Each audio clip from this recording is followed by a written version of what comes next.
discussing. So looking forward to a heated live debate. We had boxing gloves, but we didn't figure that was probably really necessary just yet. So we started talking about this. One of the things we talked about was starting with maybe a situation where they go into a dealership, he's got 1,000 accounts, but we're going to line that back just a little bit. I'm going to take it down to somebody that's got 400 accounts. They still got a lot of decisions they need to make. They're growing, they're concerned they're growing too fast. They've got to make some decisions on how they're going to organize their collections department. What advice would you give them?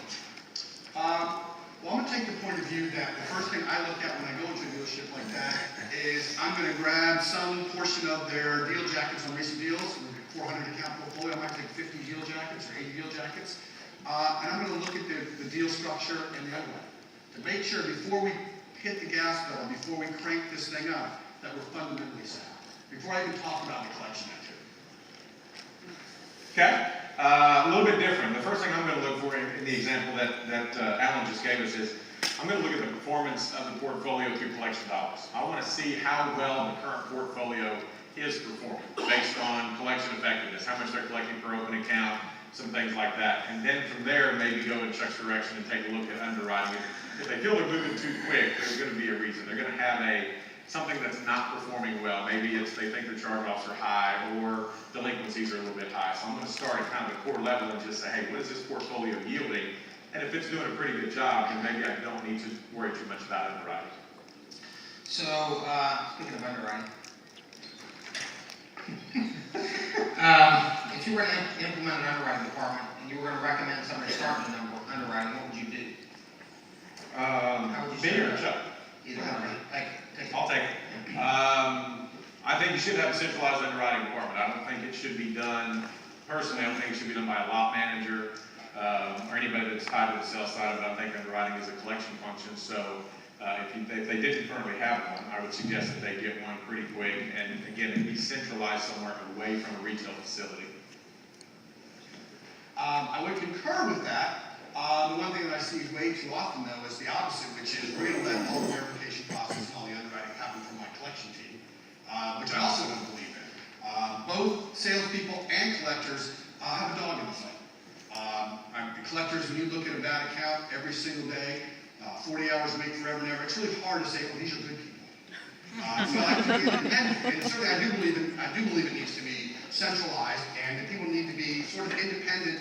While they can be finance company employees or car company employees, they need to be independent of the sales and collection department and given fairly rigid structure on what they can underwrite, and keeping in mind that there has to be some sort of process for making exceptions. I call it rehash because I want to keep them in a fairly narrow box, but as an owner or as a key manager, I want to be able to say, but we're doing that deal. But would you want your underwriter to come from collections? You know, it's funny you mentioned that. And when I had at one point, I had 54 collectors working for me, and they burn out sometimes. They say, I've had enough of this, I really want to go over to the underwriting department. I said, well, Graham, we're going to cut your pay in half. They go, well, maybe I don't want to go there as badly as I once did.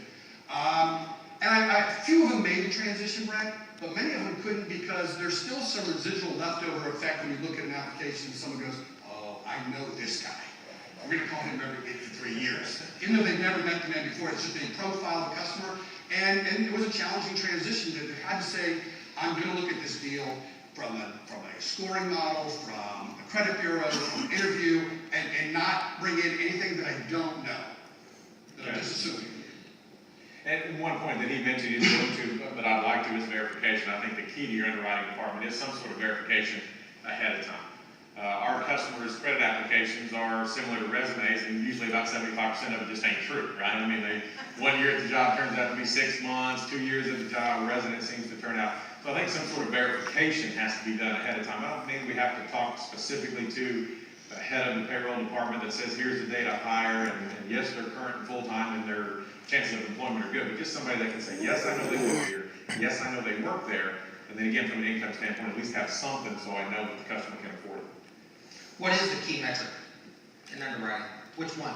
What's the number one? That's a great question, and I've been through this and tried to cut this up 1,000 ways through static pools. And the one that strikes me that I think we probably put too little emphasis on, when we're worried about job time, residence time, is to me is affordability. too many times I go to see dealers out there and it's like they've got 38, 42% of net pay is going towards a car payment. And they go, no, they can swing it. It's like, stop. First thing that we have, there's two things I think we have to do in the whole buy here, pay here model is, number one, cars that run and affordable payments for that consumer. And that consumer can afford a high payment with high income. But asking the consumer, or God forbid, me asking my sales guys, can they swing this payment? I know the answer. They can swing it. They can always afford it, can't they? Always. That payment will be $600. Okay, no problem. But you work at McDonald's. I can do it. I can do it. And one thing, I agree with Chuck on the ability to pay. I think is probably the most important metric. Time at job and time at residence we just see is all over the board. You have one month residence, 1 month job, 1 month in the area, pay straight bullets for 2 years, and you got 5 years, it just all of a sudden falls apart on you.